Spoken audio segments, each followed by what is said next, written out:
we are moving on. Why don't you start with how long you've been here, what your best month as an agency was? So my name is Garam K, and I've been in the business for about a year and a half so far. Amazing. And what was your best team month? My best team month was 100K. Let's go. All right. Now, for somebody who's early on into the business, maybe has some self-doubt on if they should recruit, if they're ready to recruit, is it really important for me to recruit yet? What is some advice you have for those people? So you know you're ready to recruit when you're ready to change somebody's life, okay? Because you might call it recruiting, but I call it life-changing. Because in life insurance, recruiting is not just about filling the seats or growing numbers on the chart. It's about opening doors to opportunity, purpose, and financial freedom that many people never knew ever were available to them. Recruiting is not just the heartbeat of a successful life insurance agency, it is the foundation that holds it together. The policies keep the lights on, but the people build the legacy. And without recruiting, growth is limited. But with recruiting, the growth becomes unstoppable. I love that. Let's clap it up. Now, one thing that I realized, going from producer to leader was that it made it really, really a lot easier to show up on the hard days. So what's your mentality with recruiting? Has it made it easier for you to kind of show up even in the face of adversity because you have people depending on you? So I give myself no excuse. There's no excuse not to show up. I'm a mother of 6, and I show up every single day. Yeah. There's no excuse. I don't take any excuse from any girl on my team. If I show up, you show up. Let's go. All I know is if I was on your team, I would be showing up every single day. Incredible. Thanks. All right, so next up, we have Adam over there. All right, start us off with how long have you been here, best team month? So I've been here a little over 1 year, about 16 months, and January will be our best month. We're at 270, should finish about 350 with 20 absolute killers over here, so. Amazing.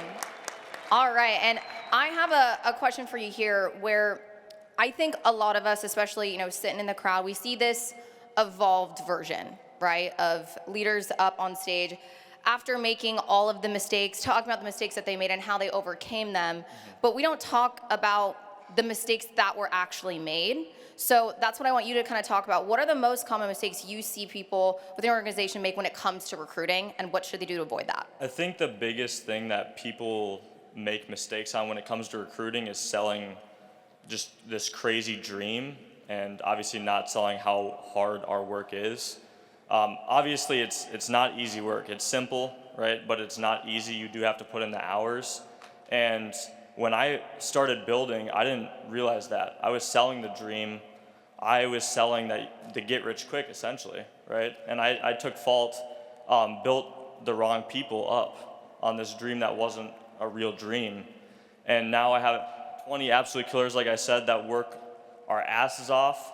And the biggest thing is we built around a standard, and I have everything to thank Ronnie for that, because I wouldn't have been able to do it without him if he didn't build that standard for all of us. Let's go. How do you maintain that standard as you continue to grow, right? It's easy when you got a couple people and it's you guys at the office late, but layers deep, right? Like months in, when some of the excitement has worn off, how do you continue to maintain that standard for your people coming in? We don't keep the low-level people, right? I understand that anyone can come in, and it's going to take some people longer, some people are going to catch on really quick. It took me about 4 months to really get sales. I didn't understand it. But sales is not for everybody, right? It's for a lot of people, but not everybody. And so, making sure that your standard is high and you are removing the people who are low performers. When I say low performance, people that aren't putting in the effort and don't want to grow. Not people that are not getting the results, people that don't want to get the results. 100%. As long as someone's willing to try and put in the hours, then that's somebody we want on our team, right? Exactly. Love that. Now, and when it comes to recruiting, right, this is the recruiting panel. So what is your best tips for somebody that's newer in the business? They want to, get more people to join their team. They want to create that standard. What is the next 6 months going to look like for them? Like, what should they be doing every single day to make sure they have enough conversations? Just do more. I do watch a lot of Alex Hormozy, and the biggest thing that he says holds entrepreneurs back is just they don't do enough. I think we all know what we need to do. We need to post more, we need to sell more, and we just need to learn more. It's pretty simple. It's just doing the work. We Love know it. what we need to do. Amazing. And how many recruiting calls, just so they know the level of activity they need to be doing to get the results that you have, right? Like around 350, 400K a month. How many recruiting calls are you doing every single week, every single day, every single month, so they know what they should be holding themselves to? At least 4 a week at this point. At least four? At least 4 a week, and then obviously, you know, you have your leaders on your team that are also helping grow the team as well. So it's not just you alone, so. I think we can all find a way to talk to 4 people a week about the best opportunity in America, right? I think so. Amazing. Killed it. All right. Ronnie, my guy.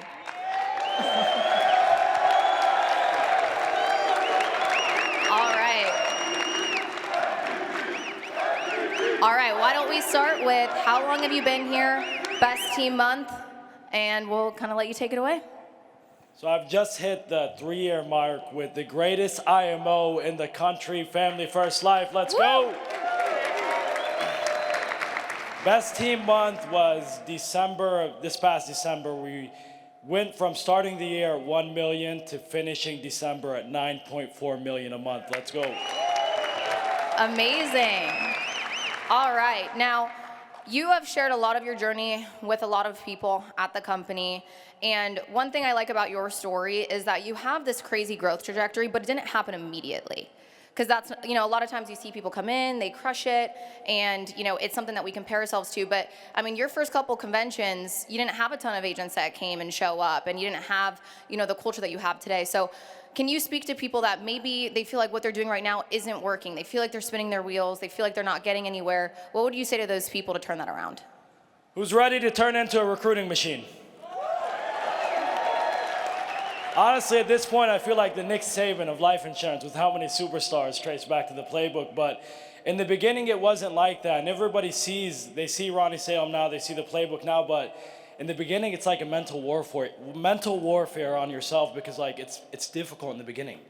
I always share this story anytime you see me on the corporate podcast, anytime you see me on my YouTube channel. Getting an established foundation in the very beginning, going to 300,000 a month was harder than going to 10 million a month. Let that sink in. Getting to 300,000 a month was harder than going to 10 million a month. Because the foundation is you. The weight is heavy. And the confidence has to be there because you're gonna get through it. I had a ton of moments where, hey, I would get a call from my mentor. I'm like, oh, thank God, like I was thinking about quitting today. And my mentor would randomly call me. But these are the few things that I learned so you guys don't make these mistakes. And later on, I came up with a term called like recruiting like a pro, and it's something that my entire agency follows. And I came up with that term from learning stuff from my mentor, Zach Tordowski, wherever he's at, make some noise for him, and the best in the business, Sean Mike. Often I hear people say, like, I was watching a video the other day, it's like, I'm only looking to work with high intent people. I'll share something about myself. When I came into this business, I wasn't high intent. I was negative bank balance, I had a sinking business, so don't ever get into that mindset where you're thinking that, hey, I need to look for high intent people. None of us in here that you see on stage, everybody has their own story, nobody was high intent. But I do believe in giving everybody a shot, so I came up with this term, recruiting like a pro. And I'm gonna give you guys the 3-step process to assure that you are going to work with the right people. So step number 1 is called finding the need, right? There's only 2 reasons people are looking to get into a different opportunity or looking to get into a business, right? And that's gonna be time and money. So if anyone's looking to do something different, they're looking for one of the 2, your job is to find out what they are looking for. So that first call when I take it is gonna be a short call. It's gonna be like 8 to 10 minutes, right? I'm finding what the need is, finding out why we're on the phone, what they're looking for, try to get to know them a little bit better. And then I'm going to let this next step, which is I call throwing the bone, right? It's finding how coachable that person is, right? Because I believe in everybody deserves an opportunity, but I want to find out up front if you're coachable. Because when you run an agency with 1,000 people, trust me, you don't have time to waste. So when I send out these 2 videos, and you'll see them on my YouTube channel, you can go and make the same one. I encourage everybody to do the exact same thing with their agency. It's gonna send them through 2 videos, and it's just to see if they're gonna actually do the task, right? Because imagine if you're looking to work with somebody and you give them a task and they can't do it before they're even licensed. Like, bro, I hate to break it for you, but it's not the right guy that you wanna bring in, you know? So it's like this simple task has allowed me to expose whether somebody's gonna come in and be coachable or not. And now, after I send them those 2 videos, I'm like, hey, Lucas, after you watch these 2 videos, you shoot me a text message and I'll give you the next steps so you know where to go with this, right? Now that second call is the 3rd step of the 3-step process, and I'm just getting on there to see what questions they may have, you know, how did they react to what they were watching, if they had any questions on top of that, because the biggest thing I see is like a lot of people will take recruiting calls like for an hour. Like if you want to get on the phone with me for a recruiting call for an hour, you better pay me $2,000. I'm not getting on a recruiting call for an hour.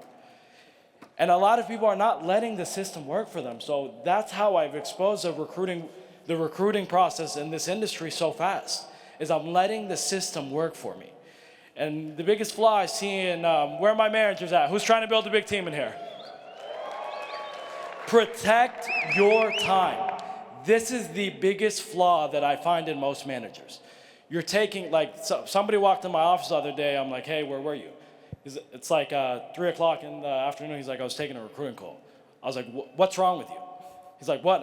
I'm bringing somebody into the business. I was like, no, man. Money-making activities, right? So this is the biggest thing that people miss. It's money-making activities. Whenever I'm taking these recruiting calls, I'm either going to do it before 9 in the morning, I'm going to do it at my 15 to 30-minute lunch, or I'm going to do it after I'm clocked out, and that's 7 Eastern every single day. Like, you might text me at midnight, and I'll be like, hey, man, I'm on a recruiting call with somebody in Cali. Like, I'll text you later. So it's like you have to protect that time, because whenever you're running your day, you want to focus on the objects that are in front of you, right? A lot of people are, like, wasting their time during the day, taking these 45-minute, 1-hour recruiting calls, and you're just taking time from your day that's so precious. And what I learned in this business, everybody's like, oh, I wish that I had more time. I wish that there was more than 24 hours in a day. And everybody's looking for more time, but you don't need more time. What you need is more intention. That is the single biggest lesson that I learned when it came to operating a successful business, recruiting at a high level, and changing lives. But I want to leave you guys with this story, because a lot of people see the position that I'm in now. But in 2024, I walked into this convention with one person. My man, Joey Dials. Where you at? Stand up, baby. So I walked into this convention with one person. In 2025, I came back with 75, three Hall of Famers, which one of them was myself, right? In 2026, we walked back in with almost 500 people and 30 Hall of Famers.